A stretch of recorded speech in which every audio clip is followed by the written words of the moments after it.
mentioned at the last briefing that you think Republicans wanted to defund the police because they did not support the American Rescue Plan.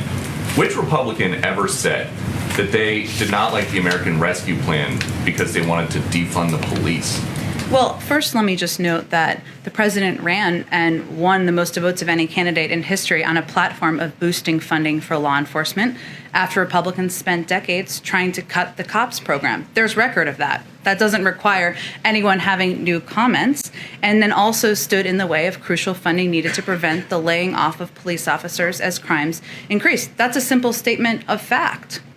I understand what you're saying there. However, there are lots of examples of Democrats explicitly saying they want to defund the police. We've got Congresswoman Cori Bush, Congresswoman Ayanna Pressley, Alexandria Ocasio-Cortez, Ilhan Omar.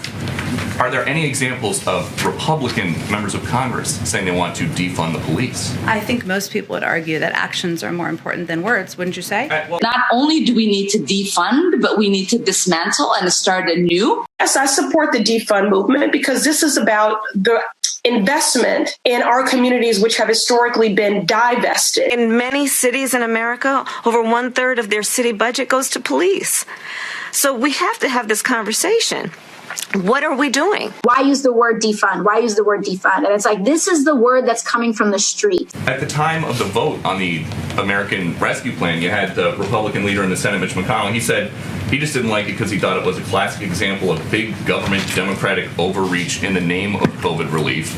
And then Kevin McCarthy said he thought Democrats were using coronavirus as an excuse to justify funding pet projects. Well, where is we're going to vote against this because we want to defund the police? Again, I think actions speak louder than words, Peter. So if you oppose funding for the COPS program, something that was dramatically cut by the prior administration and many Republicans supported, and then you vote against a bill that has funding for the COPS program, we can let other people evaluate what that means. It doesn't require them to speak to it or to shout it out. Their actions speak for themselves. Go ahead. So, look, Republicans are very good at staying on talking points of who says defund the police. But the truth is they defunded the police. We funded crime intervention and a whole bunch of other things. The lady just said, Mr. Speaker, that there was no defunding of the police. I would just point out Democrat-controlled cities around the country. Austin, Texas, $150 million cut. Baltimore, Maryland, $22 million. Boston, $12 million. Burlington, $1 million. Columbus, $23 million, Denver, $55 million, Eureka, California, $1.2 million, Hartford, $2 million, Los Angeles, $175 million, Madison, Wisconsin, $2 million, Minneapolis, $8 million, New York, $1 billion, Norman, $865,000, Oakland, $14.6 million, Oklahoma City, $5.5 million, Philadelphia, $33 million, Portland, Oregon, $15 million, Salt Lake City, $5.3 million, San Francisco, $120 million, Seattle, $69 million, Washington, D.C., $15 million cut. That's what Democrats have done over the last year. Advisor said this weekend, Cedric Richmond, he said, Republicans defunded the police by not supporting the American Rescue Plan. But how is it that that is an argument to be made when the president never mentioned needing money for police to stop a crime wave when he was selling the American Rescue Plan? Well, the president did mention that the American Rescue Plan, the state and local funding, something that was supported by the president, a lot of Democrats who supported and voted for the bill, could help ensure local cops were kept on the beat in communities across the country. As you know, didn't receive a single Republican vote. That funding has been used to keep cops on the beat. But at the time, that was sold as these local police departments might have a pandemic-related budget shortfall, not we need to keep cops on the beat because there's a crime wave. I think that any local department would argue that keeping cops on the beat to keep communities safe when they had to, because of budget shortfalls, fire police is something that helped them address crime in their local communities. In the local communities, the White House's argument was the American Rescue Plan is going to be $1,400 checks. It's going to be vaccines, vaccinators. It's going to put us on the path to beating the virus. It did those things as well. It was a pretty good bill and piece of legislation. Okay, go ahead. I am for defunding the police. Look, the reality is we can't rely upon the police to provide public safety. Defund the police does not mean abolish the police. It means a dramatic reduction in the number of police in our poor communities. It's a moment to reimagine policing, to take things off the shoulders. You say the president does not want to defund the police.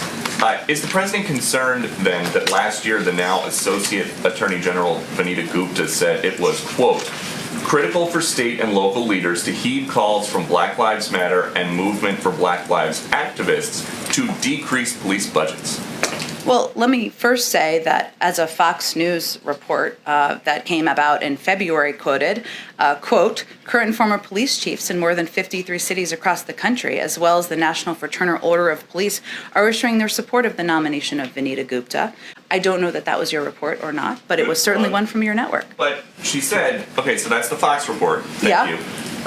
And Senate testimony, she said she wanted to decrease police budgets. So she also made explicitly clear in her confirmation process that she opposes defunding the police. And the president ran on, most importantly, did not run on defunding the police. He's always opposed defunding the police. I'll also note, because you've asked this question before or a few times over the last several days, that when we talk about individuals in Congress and their support for funding or opposition to funding for the police, the president ran on and won the most votes of any candidate in history on a platform of boosting funding for law enforcement after Republicans spent decades trying to cut the COPS program, which again is public record. We don't need to undervalue the intelligence of the American people. The president ran on increasing that funding. It's in his budget. In President Trump's budget, he significantly cut that. So that's a change. And the American Rescue Plan had a great deal of funding for local and state authorities. And let's talk about who defunded the police. When we were in Congress last year trying to pass a rescue plan, I'm sorry, not the rescue plan, but an emergency relief plan for cities that were cash-strapped and laying off police and firefighters, it was the Republicans who objected to it. And in fact, they didn't get funding until the American Rescue Plan, which our plan allowed state and local governments to replenish their police departments and do the other things that are needed. So look, Republicans are very good at staying on talking points of who says defund the police, but the truth is they defunded the police. We funded crime intervention and a whole bunch of other things.